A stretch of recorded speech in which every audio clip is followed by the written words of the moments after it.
Namaskar and welcome to this exciting new show with a very favorite guest. And we all love him, all his talks. All of you have loved his talks. And by popular demand, he's back. And this time we're going to share something what you have always asked for. And I'm going to put it in different way. Faith is what we live on. Fiction is what we enjoy.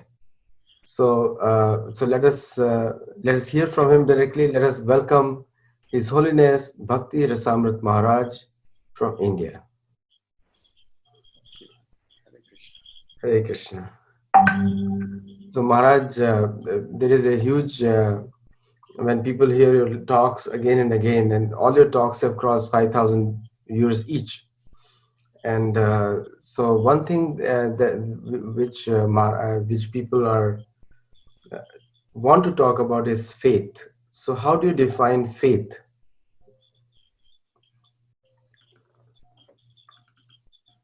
Faith is something sublime. Faith is a strong conviction that something is true, or that by following something, then a very beneficial and wholesome result will be achieved. So depending on what it is that we have faith in, that faith can either be sublime or it can be something very mundane or gross.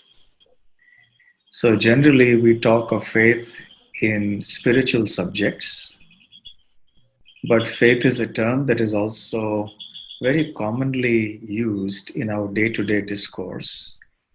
It comes in all our relationships with people and phenomena in this world. So faith is something that cuts across all departments of life, so to speak. So essentially, to conclude then, I would say that faith is a strong conviction in something, in the truth of something, or in the prospect of that object or entity providing something very wholesome and beneficial for us. So Maharaj, then one question comes to my mind is, what kind of faith people can have? What are the different types of faith they can have? Well, if you look at it from the point of view of the Bhagavad Gita, the ancient Vedic text, then the kinds of faith can be seen in terms of the three modes of material nature: the mode of goodness, the mode of passion, and the mode of ignorance. Now, anything and everything in this world can be analyzed in terms of these three modes. And are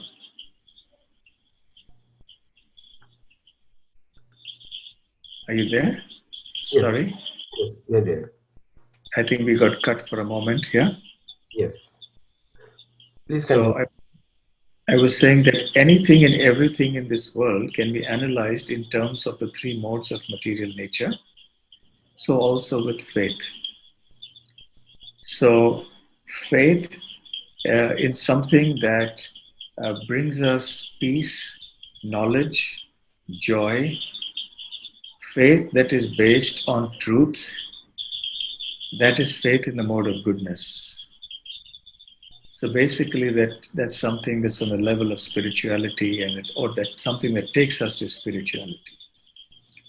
Faith in the mode of passion is that which is stimulated by strong passions and desire for some enjoyment or for some material rewards in this world. And faith in the mode of ignorance is that which is completely blind, which is based on ignorance, and which ends in great harm and devastation. It results in violence, in cruelty, in anger, and so on.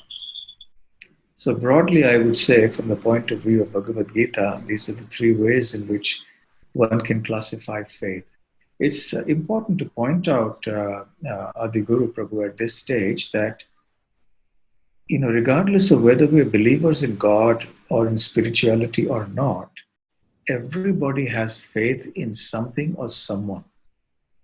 Faith is something essential for our very survival. From the smallest things in life to very deep philosophical things, faith is required. Even in science, there is faith in a certain methodology, there is faith in a certain process, in the senses, and in what our intelligence can deduce. In everyday life, we put our faith in our cars, in the aircraft, and the pilots, and the airline company. When we take a medicine, we put faith in the pharmaceutical company. So, in every small and large action in life, there is a faith that is implied or it may be explicit also, but it's there. At the back of our mind, it is there. So, the idea that we can distinguish religion or spirituality as faith and everything else as reason or rationality, I think is not really true. I think very good answer actually, because people get really often confused by faith, and they keep the rationality out of the place of worship. But what I heard over the last few days by many people, they have expressed Sanatan Dharma as a science. So that it's a science as well as a faith as well as the belief. So then the important question comes to our mind is, what is the difference between a faith and a belief? Well, if you're defining a faith as a religious faith, like say, any particular religious faith, then uh, it is temporary because then you can change it. Today, you profess a certain religious affiliation, you ascribe to a certain religious faith, but tomorrow you could well change that to some other faith. So, in the context of a religious faith, I would say the word faith is something that is changeable, it is temporary. Um, Whereas a science, and we prefer to believe uh, the Sanatan Dharma as a science, and then we place faith in that science. So there is faith there, but the foundation for that faith is also something very sublime. So a science is something that is always true. It doesn't change. Yes, you can use the certain principles of science to apply it to in different situations, but uh, you can't change it. For example, the law of gravity. You have faith in the law of gravity, and therefore you don't step out of a window or a balcony of your first floor of your house. But still, it's a science because it works everywhere. It doesn't change. Even if I stop believing in the law of gravity, the law of gravity will still act. So I can't say, well, I've stopped believing in the law of gravity. I don't have faith in the law of gravity anymore. I can say that about religious faith, that today I don't ascribe to this religious faith, I ascribe to that religious faith. But when we're speaking of something that is sanatan, which means eternal, we are speaking of something that is enduring, that is changeless, that is truly scientific in the real sense of the term. Very good answer, Swamiji, and I think it will resonate with a lot of people here. One of the questions that I'm getting from the audience is right now is that how do they determine which faith is the best? So either faith in themselves is the best, or faith in someone else is the best. So how do they determine which faith is the best if a person has to choose? And I think most of the people, what I think, what the questioner is asking is that she is asking not from a religious perspective, she's just asking from a faith in general. And I think you already explained the faith of three types. So this is one question: which faith is the best generally? Faith that eventually leads to our spiritual upliftment, faith that is conducive for spiritual development, faith that leads to an overall harmony between us and everything around us, faith that helps to create an atmosphere of true joy and peace. That kind of faith is the best. And to know what it is that can produce such a faith, I would say it is the company or association of people, appropriate people. You know, faith begets faith. So if we want to have the best kind of faith, the faith that is sublime, the faith that fulfills the characteristics that I just mentioned now, then we have to associate with people who have that kind of faith. And then we can also imbibe that. We may not have that faith in the beginning, but if we have an open mind and we understand that there is a very sound basis for that faith, then we become more encouraged to actually adopt that faith or to take it up and to place our faith in that particular process or object or person or whatever. Yeah, very good point. And Maharaj, many people have been listening to your videos. In the past, you have spoken about meditation on Krishna, and you have spoken about Ram on your channel. So one of the things which the viewers they ask is, they have seen also the historicity aspect which you spoke on, where how historical is the proof. One of the questions which the students they have in the mind is, in the faith versus fiction category, so the many descriptions in those books, most of these students are graduate students or postgraduate students or PhD students. So many of the descriptions, I'm looking on the side because I just need to read what the texts are coming in. So the descriptions over there, like one particular description they talk about is Jambu Dweep, and the mangoes of the size of elephants. So now, are they allegorical or are they based on factual? How do people read that? You know, faith is a gradual process. It's something like building a structure, like construction work. It goes step by step.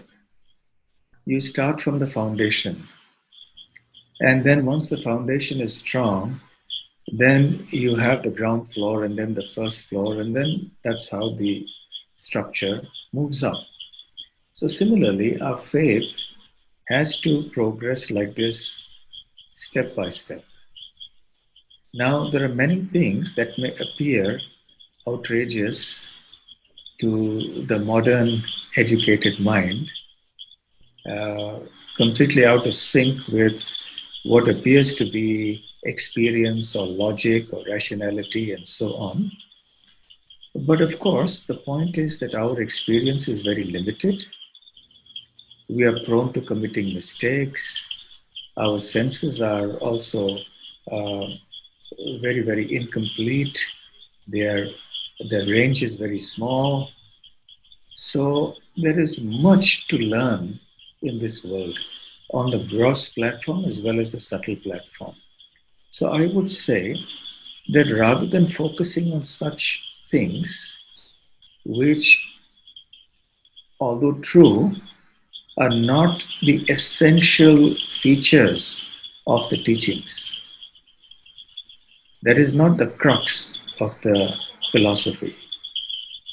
When we build up our faith strongly in the foundational principles of the philosophy, in the building blocks of the philosophy, so to speak, the basics, then gradually, the faith builds. And then we are able to see the other things that may be mentioned in the scripture through the eyes of the scripture. The scripture has to be seen through its own eyes. The problem arises when we try to analyze scripture through the eyes of mundane intelligence or mundane rationality, or from the point of view of our experience of this world, which in any case is very limited. So, I would suggest that it's important to start from the basics, understand basic principles like the soul and the body, have strong conviction about the existence of the soul, about reincarnation, about the principle of karma, about God, about the creation and how it's done, the process of creation, what is the necessity of scripture, of the Bhagavad Gita, and scriptures like the Srimad Bhagavatam, the Upanishads and the Puranas. Why is it important to study these, and why do we consider these to be the truth? So moving up from the basics like that, then if we build our faith, then the other things, they are not very important. So even though they are true and they may seem outrageous to us, but it doesn't really bother us so much because we have a very strong foundation now.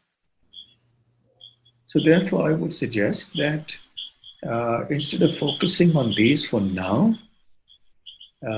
it's better to focus on the basics, and then things will come step by step.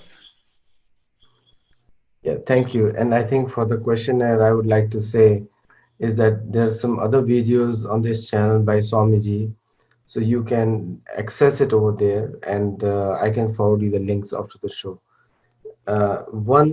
Another question that comes to the mind is, with all the protests in the US happening over which many of the students, they are part of it, and so where does the faith stand there with all the protests happening on Black Lives Matter and other things happening, which students obviously feel very strongly about it, and they want to.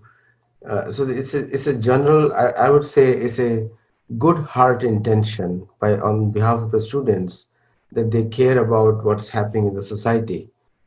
How does faith help them judge whether they're doing right or wrong, or faith or belief? So that's the question they have. So are they doing right or wrong? How do they know? Yeah. Okay, Aditya, can I just switch my internet dongle? I'm having some difficulty. That's why I was late in joining. So if you just give me 15 seconds or 10 seconds, I'll rejoin you. I have some technical issues here. I'm trying to resolve them.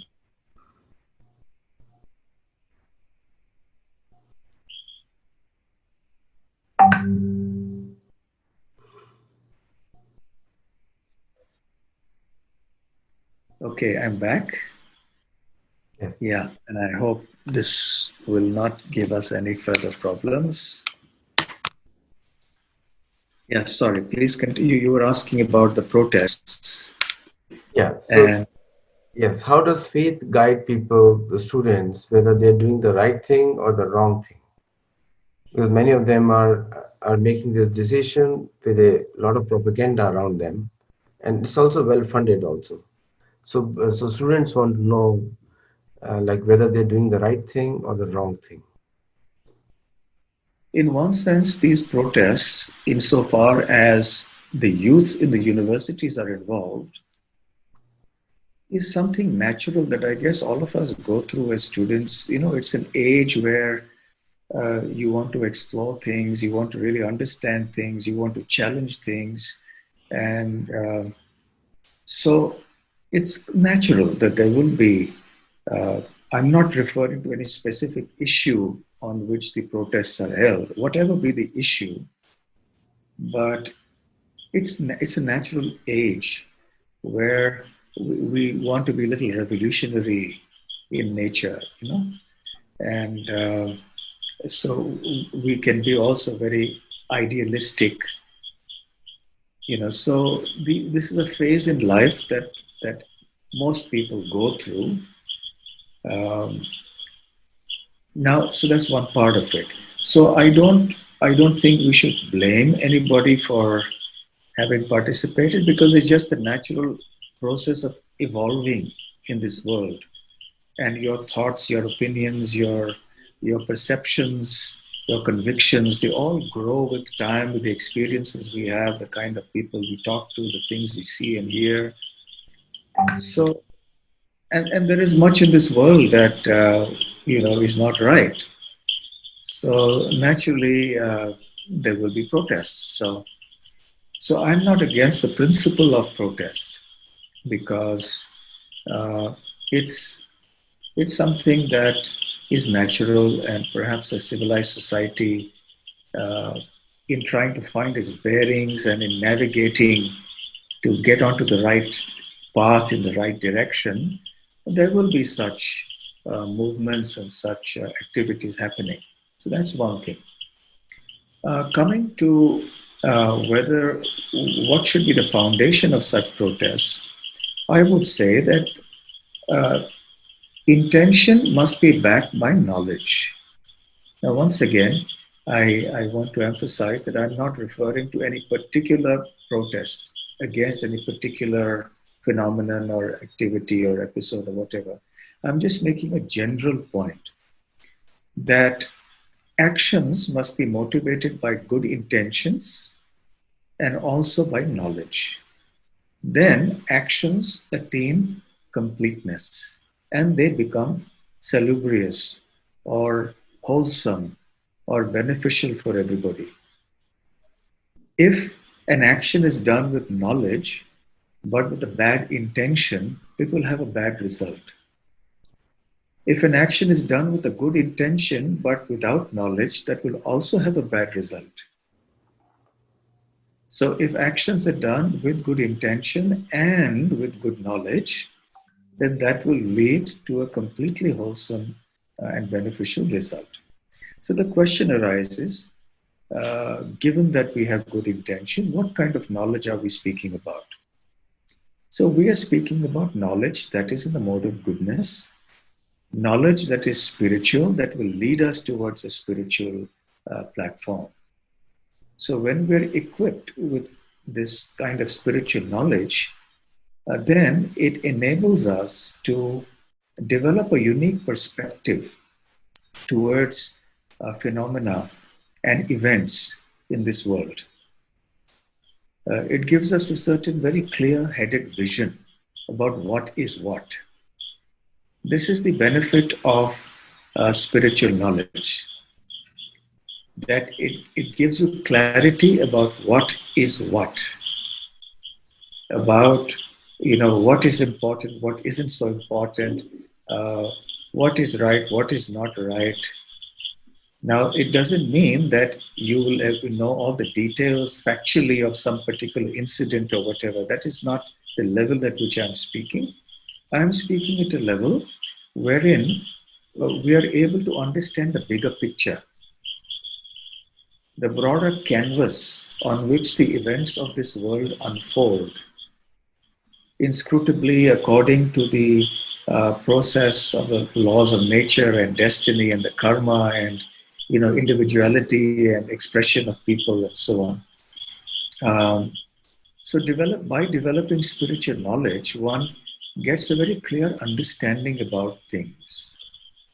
One also learns to balance things. What happens sometimes is that there is a chance that people may get carried away to some extreme or the other.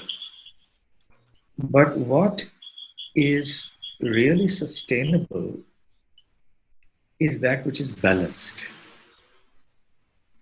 Balance is a very important word.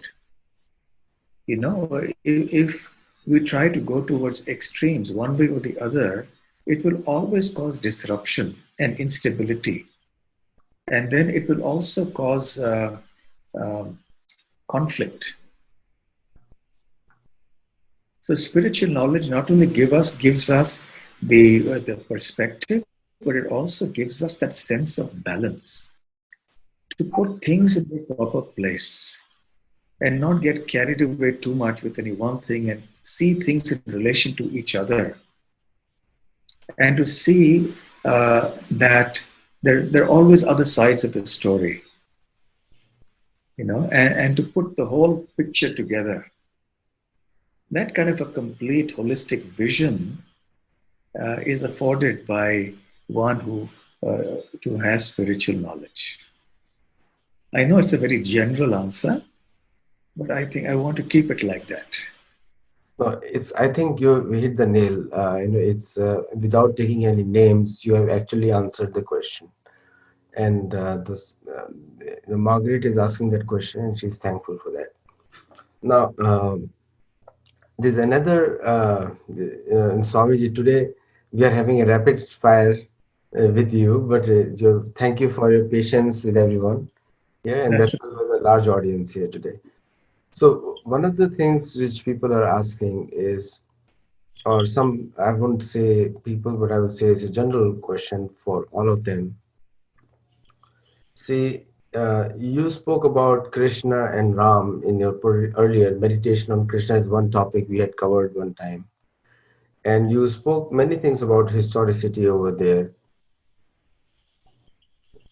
Their question is that they have never heard that name in their literatures.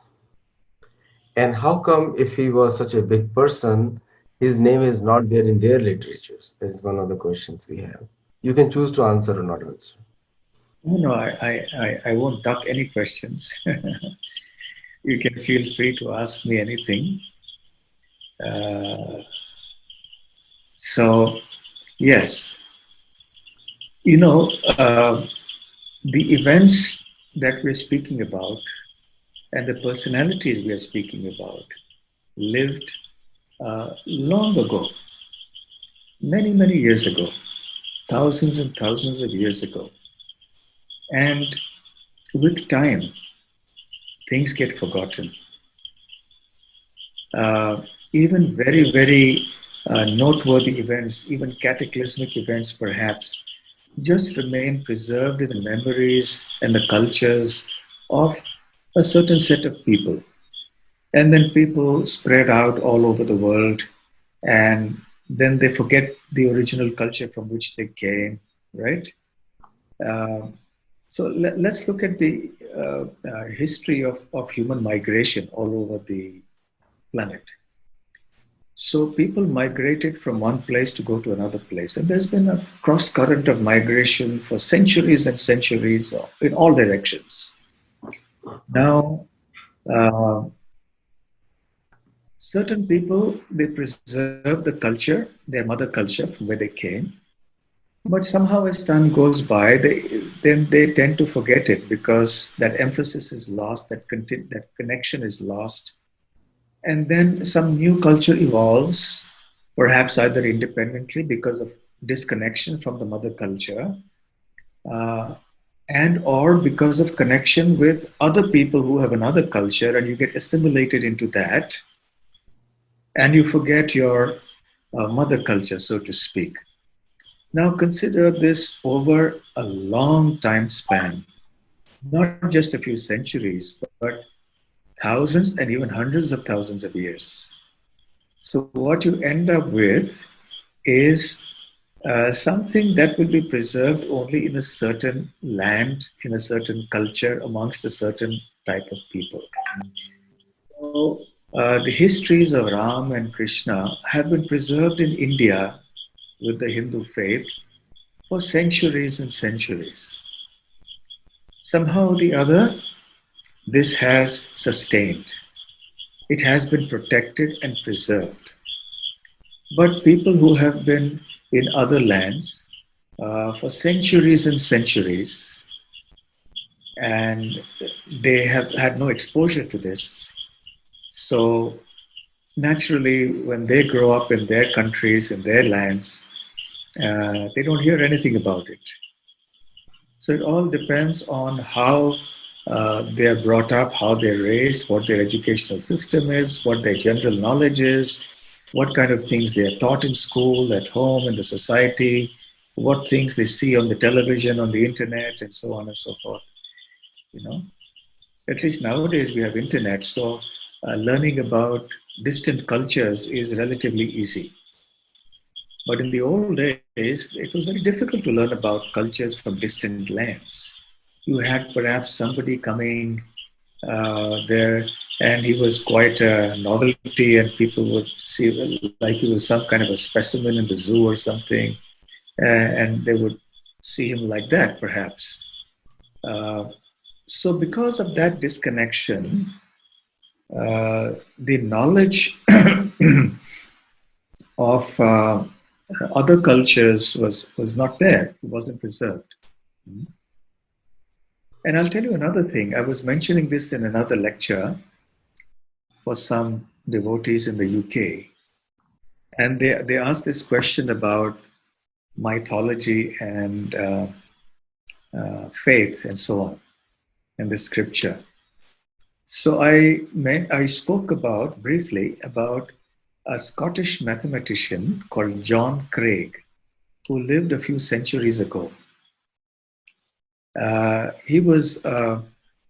He tried to apply the principles of mathematics to history and philosophy and religious studies.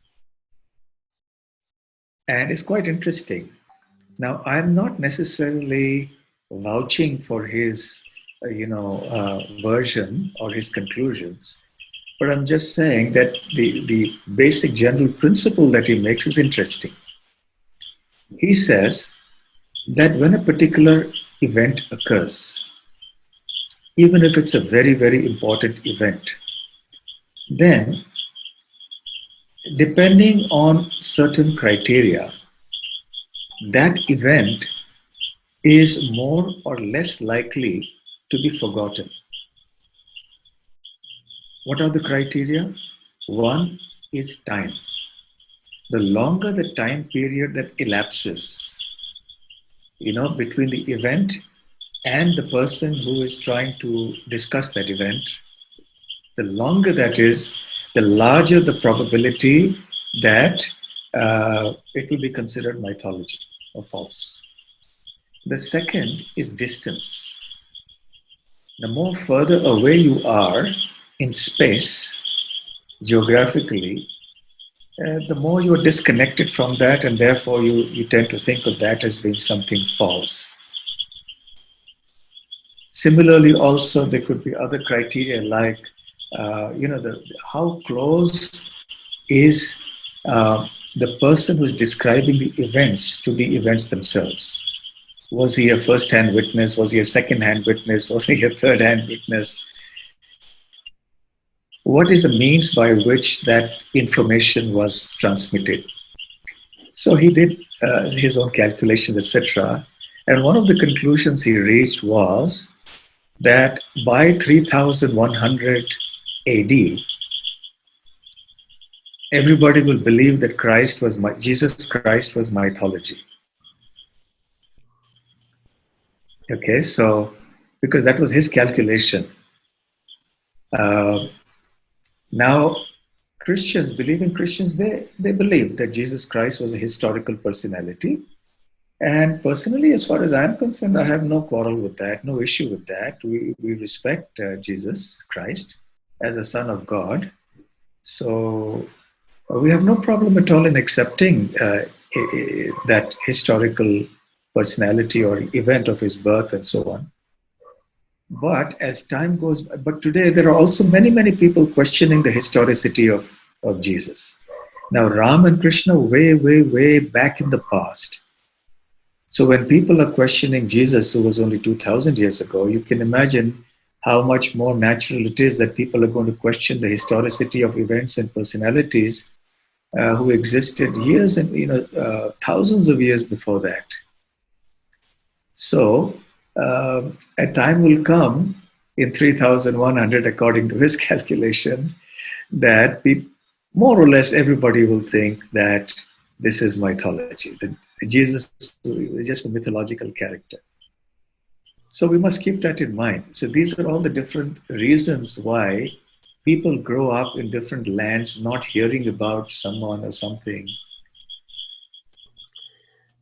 Yes, that's why we call Ram and Krishna Sattology, because of archaeological evidence, astronomical evidence, and all those things. We call Ramayana Mahabharata Sattology. Now, one of the next questions come to the mind is to one of the next questions coming to from the students is coming is that the belief system in India is totally opposite of the belief system of Abrahamic faith. There is no correlation, and his point is that so how can the two belief systems ever talk, because the people are wired differently in the brain.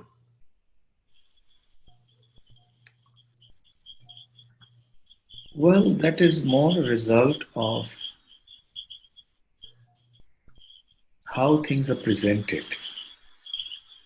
If you look at the pure teachings, there are many commonalities, right? Even let's say the Bible and the Bhagavatam, the whole idea of uh, the incarnation of Matsya, the fish incarnation of God, rescuing a king called Satyavrat, and there was a boat on which the king and his family and sages uh, they sat on it, and then they gathered herbs and plants and seeds and everything, and there were waters of devastation all over the planet. And God incarnated in the form, Lord Krishna incarnated in the form of a fish, the Matsya avatar, the fish incarnation. And he steered that boat safely through the waters of devastation. And then when the waters subsided, then civilization began anew. And with those herbs and those seeds and so on, a new civilization was begun. There are similar things in the Bible about Noah's Ark, striking parallels, similarities. So if you really look at it, there are many, many such commonalities and striking parallels in the between so many phenomenon events that are described in different cultures all over the world. So it points to the fact, it points in the direction that there was some common culture that existed universally a long, long, long time ago. And when people spread out all over, then certain parts of the original narrative were kind of lost, and they became, uh, uh, or rather, those narratives then kind of morphed into something else, a little different. There were variations of those that came up. And then, because they were cut off now, all the different cultures were disconnected from each other. So they all evolved over the period of time, and then uh, acquired a kind of a distinctive flavor. But certain commonalities remained.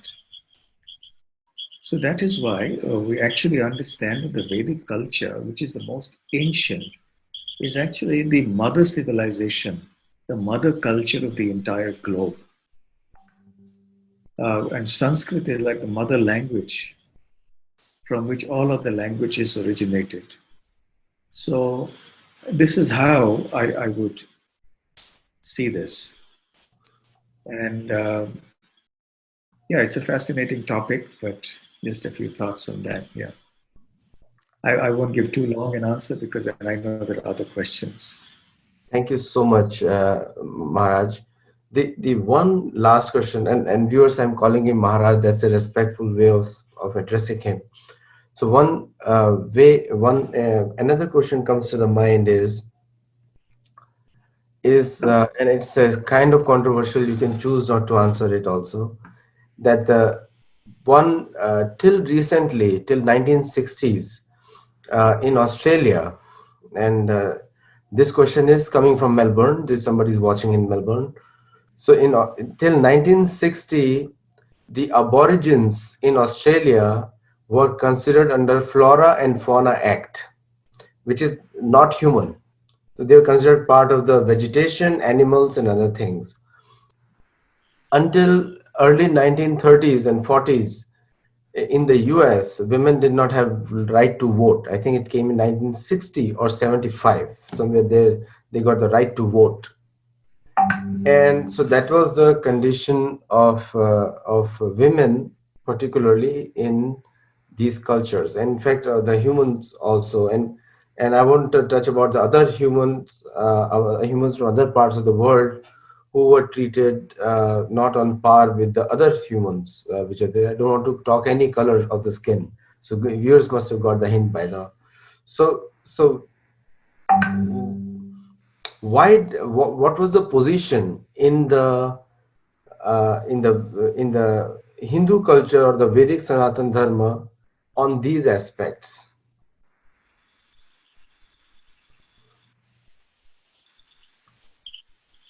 It depends on what platform one is situated on, what platform of spiritual evolution one is on. From the Bhagavad Gita, there is a very nice verse in which Lord Krishna explains that a truly learned person is one who has equal vision. He sees an elephant or a dog or a Brahmin or a person who eats the dog, with equal vision, because he sees the spiritual entity within all of them. He understands that they're basically spiritual entities. So he sees, his vision is like that. However, it doesn't mean that he doesn't make a distinction. For example, a learned person like this would see that there is a tiger and there is a human being, but he wouldn't go and shake hands with the tiger. While he sees that vision, but his dealings would be different, because he would understand there's danger. The tiger is not in a frame of consciousness, a frame of mind, or a state of consciousness to be able to reciprocate with the man going up to shake his hand. Right? The tiger may probably maul him to death or something like that. So one views things from a philosophical point of view in a certain way, and one doesn't exploit, one doesn't mistreat, one is not cruel, one does not give pain to others, but distinctions may be made. Like we make a distinction between children and adults. Therefore, there are separate sets of laws for juveniles than for adults. So that doesn't mean that we consider children any less, but it's just that we make a distinction. So in the Vedic culture, distinctions were made, but not for the purpose of exploitation, not for the purpose of, aggrandizement of a personal benefit and so on. But distinctions existed because they were natural. We just recognize natural distinctions. If we do not recognize natural distinctions, then you try to create an artificial situation of equality, which doesn't work. So we try to see that everyone needs compassion. Everyone needs opportunities to live a life of dignity, a life of opportunity, or to be happy, to attain the spiritual perfection of life, right? So each according to his or her own situation, they were encouraged. Now, when it came to your question was about certain countries where these rights or privileges were not accorded to certain sections of the society. Well, with time, I think societies have evolved, thinking has broadened and expanded, and people are understanding that they made a mistake. It wasn't right to treat the Aborigines as flora and fauna. Slavery wasn't right. So, as time goes by, people realize that um, what we did in the past wasn't necessarily correct. In fact, in many instances, those things are very bad. We should give them up. At the same time, I think there is some need for caution that there is something called momentum. When you start a process, it's like an avalanche. You roll a ball of snow down a hill, and then as it rolls down the hill, and if it's a very long slope, it gathers more and more snow and becomes a huge ball, and then it can smash everything down. It can be very destructive. So similarly, movements for restoring, um, shall we say, dignity and justice to people must be uh, also carefully handled. They're very noble. The human society, uh, if it's enlightened truly, must give dignity, justice, care, etc., to all its constituents. Yeah, but in the effort to do that and to turn away or to, shall we say, um, in an effort to deny the wrongs of the past and to reverse them, one has to be cautious. Go step by step, do it in a way that doesn't create a problem in itself. The solution should not be the cause of further problems. That is why I mentioned it needs the mode of goodness to solve problems. Very, The very mode of important. can go extreme, and it can also be destructive in ways that the votaries of change did not foresee. Unforeseen deleterious effects can come about if we are not governed by the mode of goodness, which gives us a cool head, which gives us a very spiritual and deep perspective to things. And eventually, as everybody becomes more spiritual, then naturally people become, compassionate by nature. They become loving by nature, kind, accommodating, big-hearted, and they have a broader vision of life. So that automatically comes with the development of spiritual culture. Excellent point, Maharaj. I think our time is up. And thank you, students, for joining from all over the world. We crossed a record student count today. And thank you all for responding to our calls and coming on this show. We'll have Swamiji back in a few days. And till that time, the recording of this video will be out within 4 days. So you can again watch this show. And if you have any other questions, get ready for the next session. I'm going to shortly announce the topic. This was a last minute impromptu session. People wanted to get it done. But I know Swamiji for many years. He can answer many of your questions very easily. So I was not even worried about it. So thank you all. So we'll have the next session. And one of the topics which people have in mind is the bondage of karma. That's what we want to talk about. So maybe Swamiji, next session we focus on that in a couple of days when you have time. So viewers, thank you so much. On Saturday morning, you watched us from across the world, and thank you so much for Swamiji. It's so late for him that he has kindly come, and enlighten all of us. Hare Krishna. Thank you. Hare Krishna. Hare Krishna.